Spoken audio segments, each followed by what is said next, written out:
Okay, good afternoon. I'm joined today by Treasury Secretary Janet Yellen, Deputy Attorney General Lisa Monaco, and CFTC Chairman Russ Benham. We are here today to announce that the Justice Department has secured felony guilty pleas from the world's largest cryptocurrency exchange, Binance, and from its founder and CEO, Changpeng Zhao, also known as CZ. Separate from the criminal enforcement actions, the Justice Department is announcing today Secretary Yellen and Chairman Benham will also announce civil regulatory enforcement actions, and the Treasury Department and the CFTC are taking against Binance. While criminal and civil enforcement actions are subject to different legal standards, this collective effort represents the whole of government approach that we are taking to combat corporate crime. Binance has agreed to plead guilty to willfully violating the Bank Secrecy Act, knowingly failing to register as a money-transmitting business, and willfully violating the International Emergency Economic Powers Act. These laws ensure that our financial institutions are not available to designated terrorist organizations, drug traffickers, and sanctioned nation-states that threaten public safety and our national security.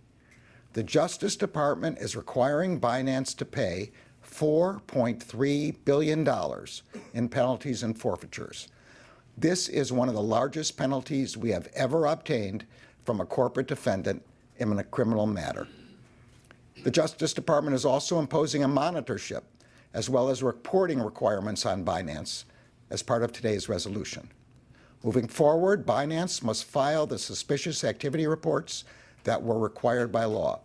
The company is required to review past transactions and report suspicious activity to federal authorities. This will advance our criminal investigations into malicious cyber activity and terrorism fundraising, including the use of cryptocurrency exchanges to support groups such as Hamas. While this historic plea is an important measure of accountability, we know that corporations only act through the individuals who run them. That is why we have also filed a felony charge against and secured a guilty plea from Changpeng Zhao for willfully violating the Bank Secrecy Act. As CEO of Binance, Zhao willfully violated federal law that requires financial institutions to guard against money laundering and terrorist financing. Zhao, who resides outside of the United States, entered his plea in person in the United States District Court for the Western District of Washington earlier today. In August 2017, Zhao founded Binance as a platform where users could trade in cryptocurrency.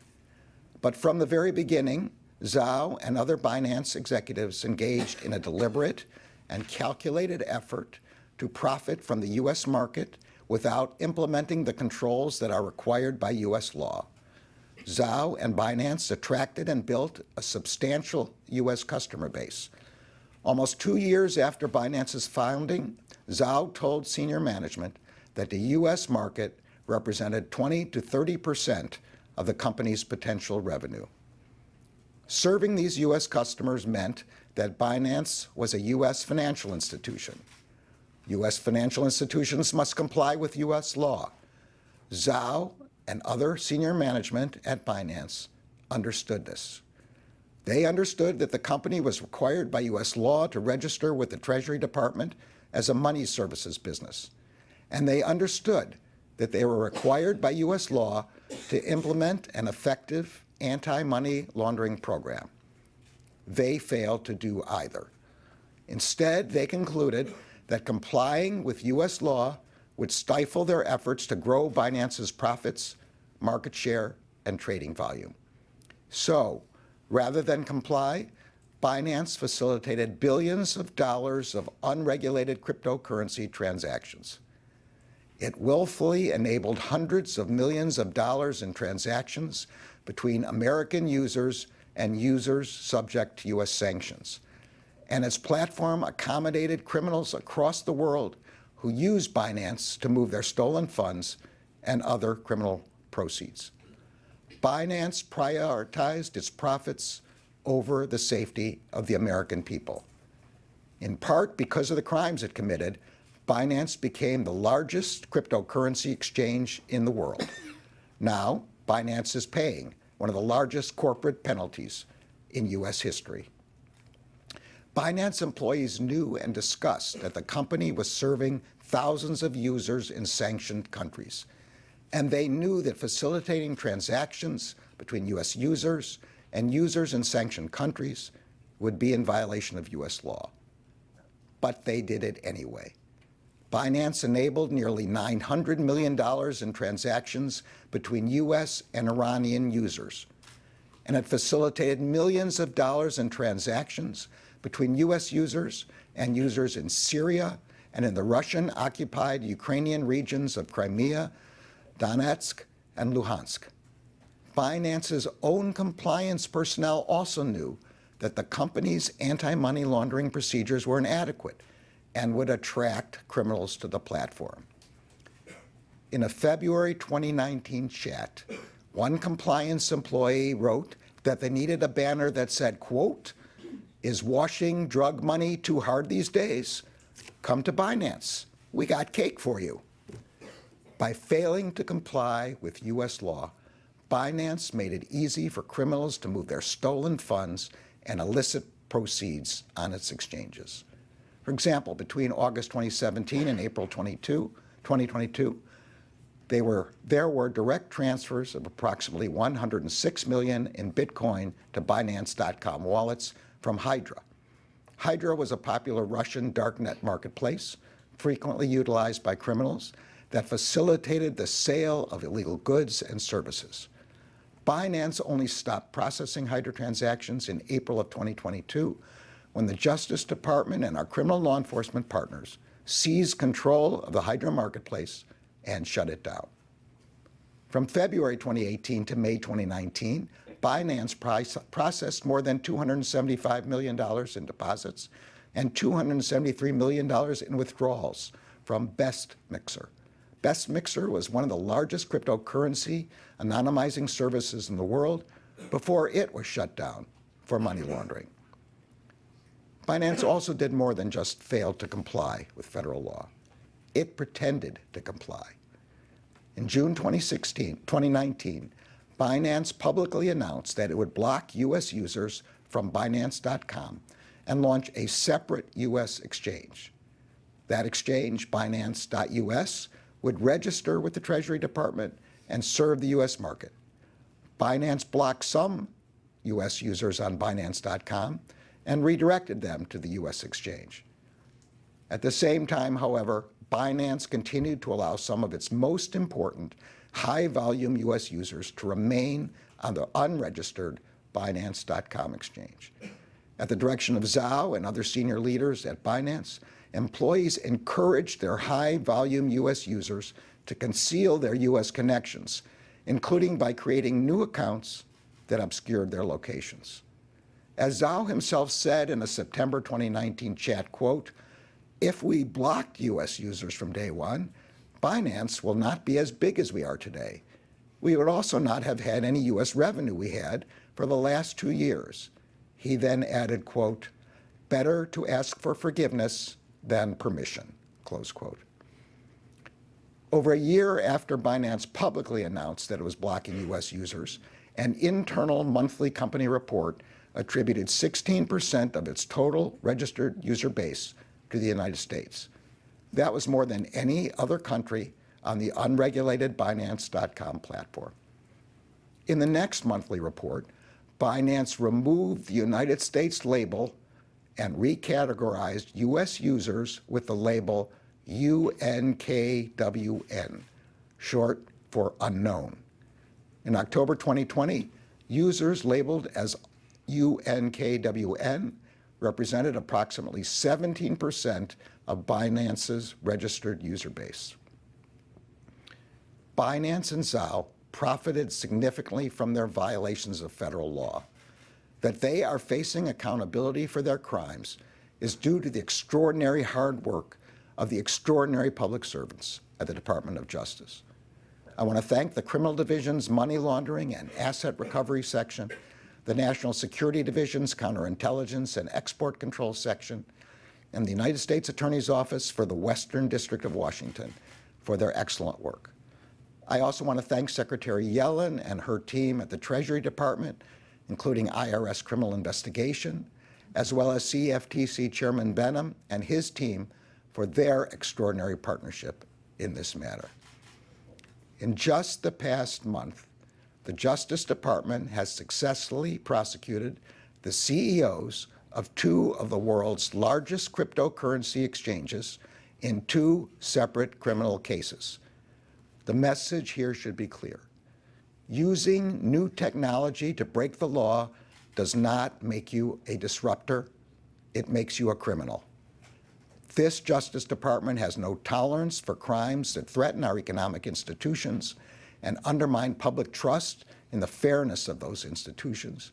And we will hold accountable the individuals who commit and profit from them. I'm now pleased to turn the podium over to Secretary Yellen.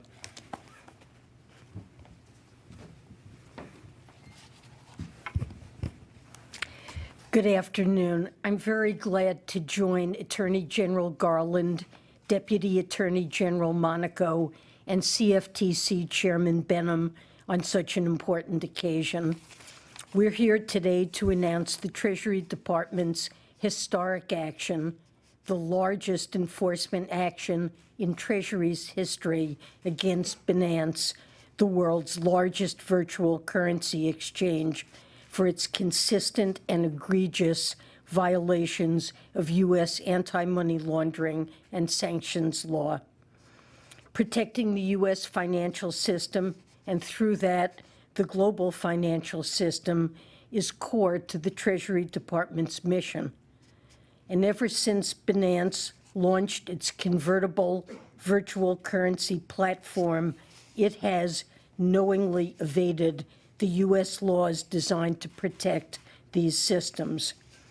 Over more than 3 years, FinCEN, OFAC, and IRS criminal investigation thoroughly investigated key aspects of Binance's activities. Our work revealed that Binance claimed to have exited the U.S. market years ago, but actually did not, retaining U.S. users and other significant ties with the United States. It also had critical gaps in its anti-money laundering program and practices, from a lack of risk-based procedures for various offerings to instructing staff to withhold information from law enforcement. It deliberately undermined its own sanctions monitoring controls, and it failed to report suspicious transactions. This meant Binance was allowing illicit actors to transact freely, supporting activities from child sexual abuse to illegal narcotics to terrorism across more than 100,000 transactions. That includes transactions associated with terrorist groups like Hamas's Al-Qassam brigades, Palestinian Islamic Jihad, Al-Qaeda, and ISIS. Binance processed these transactions, but it never filed a single suspicious activity report, and it also allowed over 1.5 million virtual currency trades that violated U.S. sanctions. So we have taken the largest enforcement action in Treasury's history. FinCEN's settlement agreement assesses a penalty of $3.4 billion. OFAC's settlement agreement assesses a penalty of nearly $1 billion. Binance is also required to report the suspicious transactions it has failed to report to date and to establish an effective anti-money laundering program to support the global AML-CFT regime. And the settlement agreements subject Binance to increased scrutiny for 5 years through a third-party monitor overseen by FinCEN, who will ensure Binance's complete exit from the United States. The monitor will be able to access Binance's systems, transactions, and accounts, and will review and report on all actions included in the settlement agreements. Failure to live up to these obligations could expose Binance to substantial additional penalties. The result of these agreements will be an end to company behavior that has posed risks to the U.S. financial system, U.S. citizens, and our country's national security for too long. And let me be clear, we're also sending a message to the virtual currency industry more broadly, today and for the future. If virtual currency exchanges and financial technology firms wish to realize the tremendous benefits of being part of the U.S. financial system and serving U.S. customers, they must play by the rules. And if they do not, the U.S. government will take action. Today's announcement shows the Treasury is prepared to use all of its tools to carry out its crucial mandate of combating illicit finance and protecting the U.S. financial system, and this will make all of us safer. I want to end by thanking FinCEN, OFAC, and IRS criminal investigation employees who play a central role in protecting our national security. Adequate resourcing was critical to carrying out this work. Thank you also to the partner agencies here today for such effective collaboration. And with that, I'll turn the floor over to Deputy Attorney General Monaco. Thank you, Madam Secretary, and good afternoon. Today is a watershed moment. The Department of Justice and its partners are holding accountable the world's largest cryptocurrency exchange and the CEO who ran it for their criminal conduct.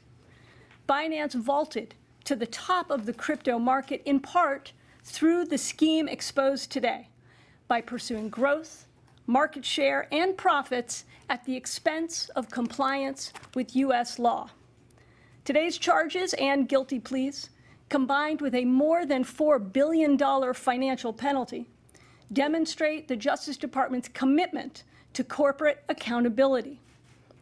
And they send an unmistakable message to crypto and DeFi companies: if you serve U.S. customers, you must obey U.S. law. A corporate strategy that puts profits over compliance isn't a path to riches, it's a path to federal prosecution. As detailed in the Statement of Facts, Changpeng Zhao was warned by his own compliance team that Binance lacked basic safeguards to prevent users from evading U.S. sanctions. He was warned of the high risk associated with some customers on their exchange. He was even warned that the CFO of another company had been arrested for sanctions violations and that the same thing could happen at Binance. But rather than implement the basic anti-money laundering safeguards that his team recommended, safeguards required by U.S. law, Binance and its founder operated as though the rules didn't apply, as though they were beyond our reach. Crypto assets may be advertised as borderless in nature, but the Department of Justice will enforce U.S. law across and throughout crypto markets, even in their darkest corners. Some say the key to success in the tech sector is to move fast and break things. Today's actions show that if what you break is the law, there will be consequences. Over 5 years, while building its business with U.S. customers, Binance enabled nearly $1 billion in illegal payments involving sanctioned countries and individuals. These actions put our collective security at risk. Today, companies are increasingly operating on the front lines of the geopolitical and national security challenges that mark today's global environment. That's why the Justice Department is focused on the intersection of corporate crime and national security. Today, corporate crime undermines not only our markets and investors, but also our national security. The laws we are enforcing today were designed to protect the security of our financial markets and to protect our financial institutions from exploitation by terrorists and money launderers.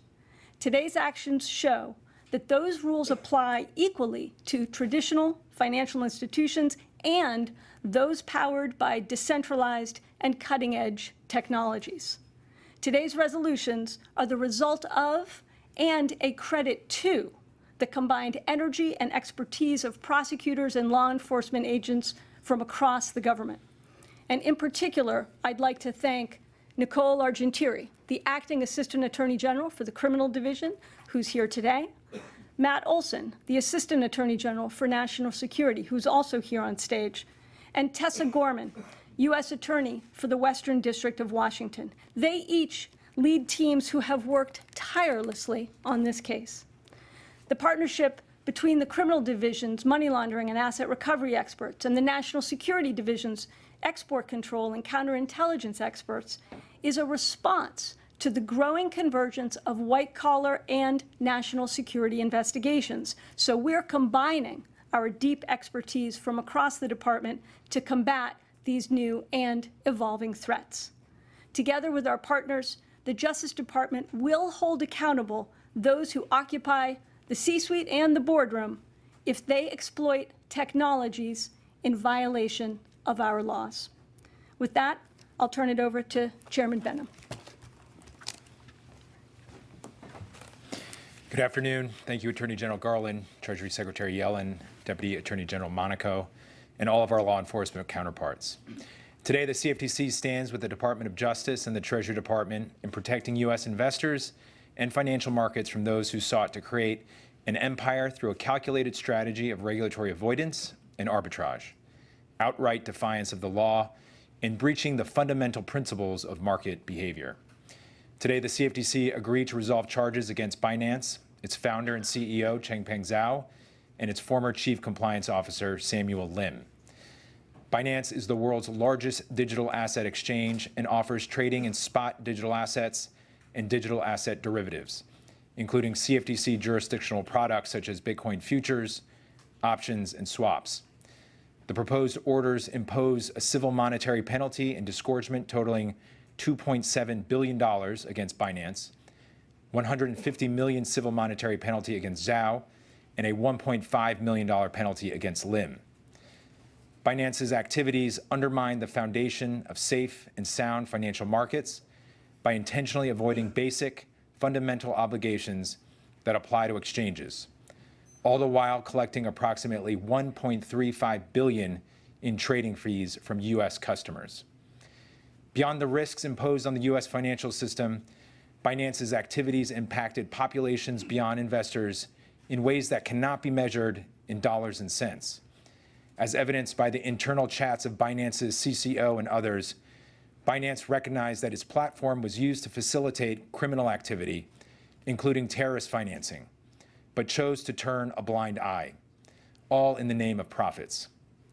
More disturbing, Binance and its leaders sought to dupe and indoctrinate their employees and customers, building a cult-like following premised on circumventing their own compliance controls to maximize corporate profits above all else.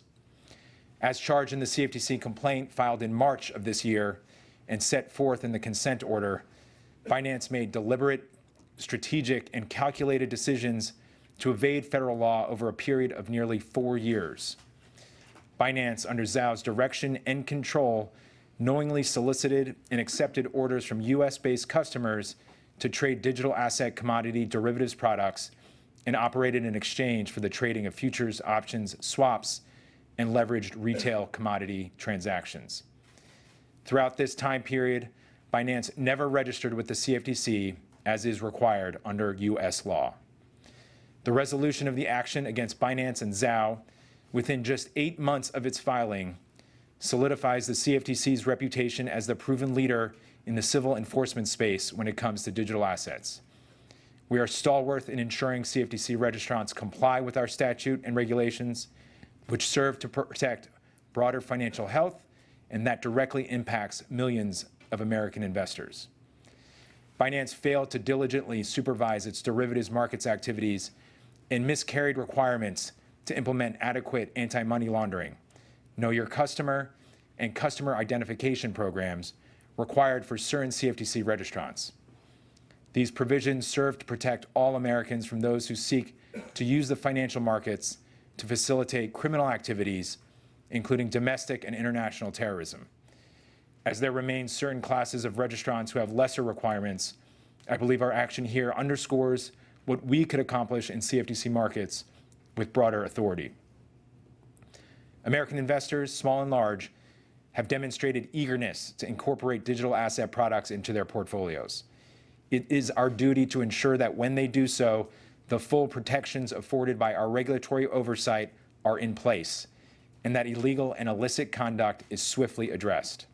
When, as here, an entity goes even further, deliberately avoiding to employ meaningful access controls, intentionally avoiding knowing customers' identities, and actively concealing the presence of U.S. customers on its platforms, there is no question that the CFTC will strike hard and aggressively.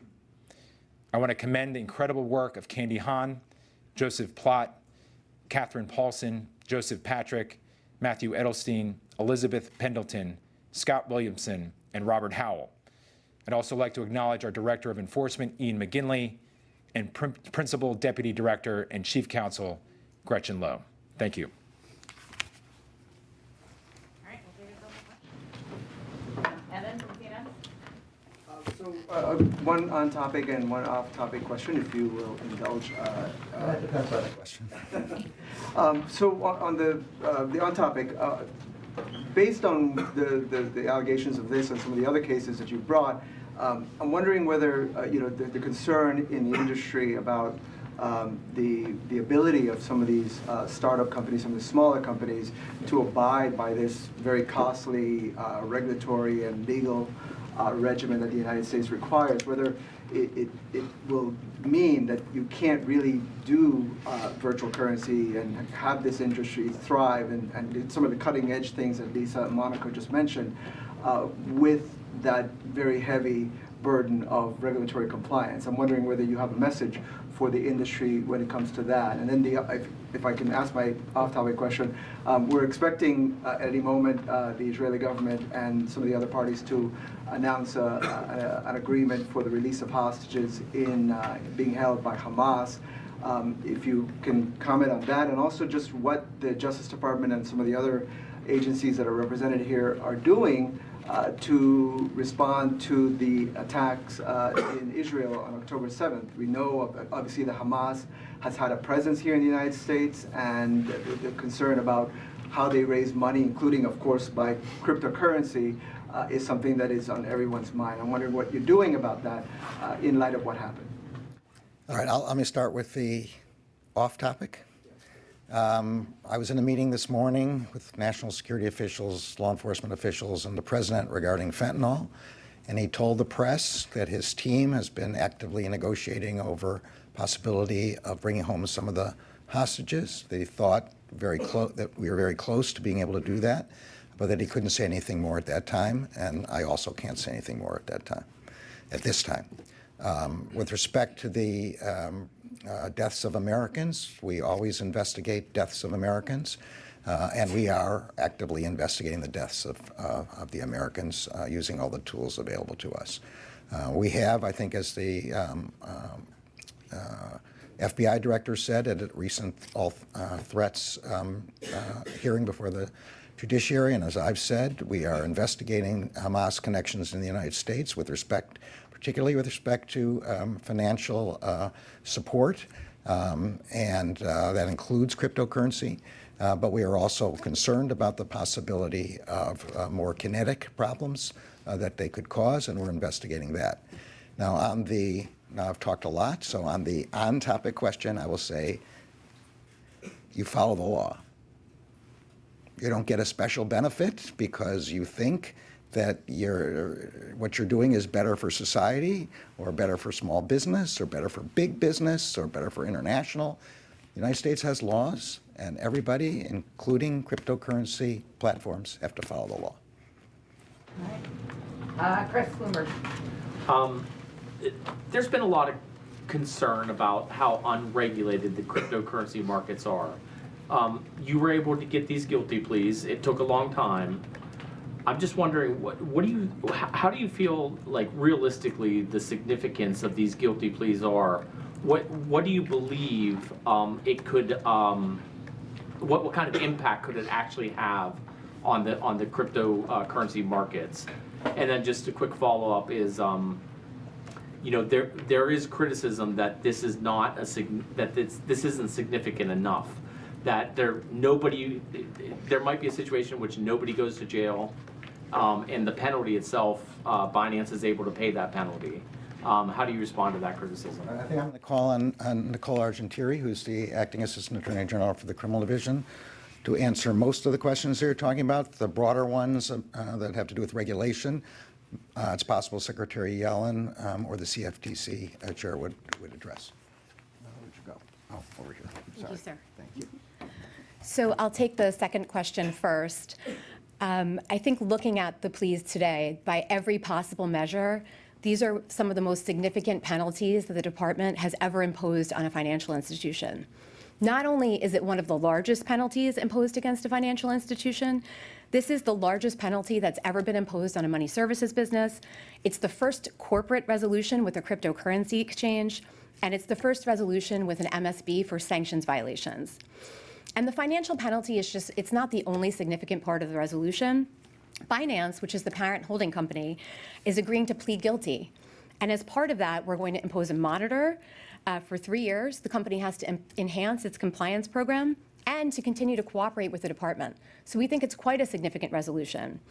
In addition, the agreement with the company requires Zhao to step down from his role as CEO and prohibits him from any present or future involvement in operating or managing Binance. So we think this is a very significant resolution.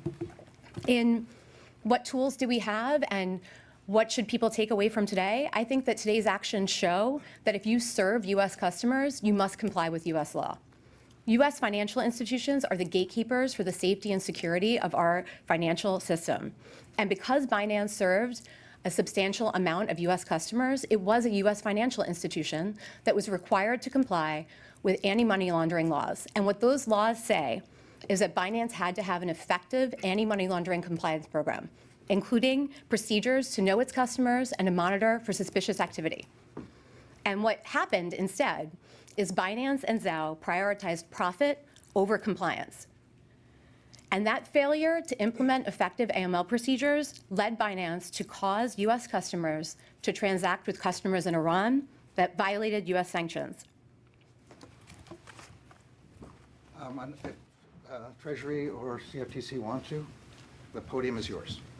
Well, just very briefly, I agree with the comments that were just made.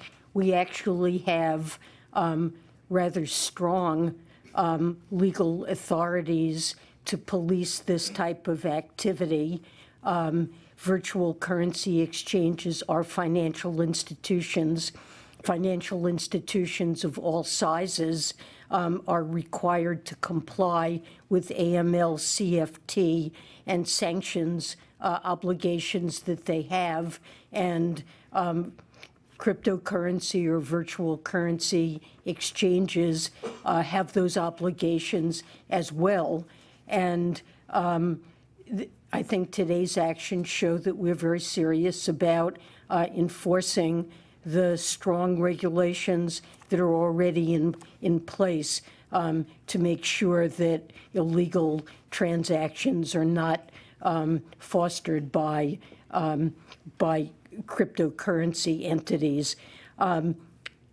This is a regime, just as banks can flourish, meeting these obligations. This is a regime that can support responsible innovation.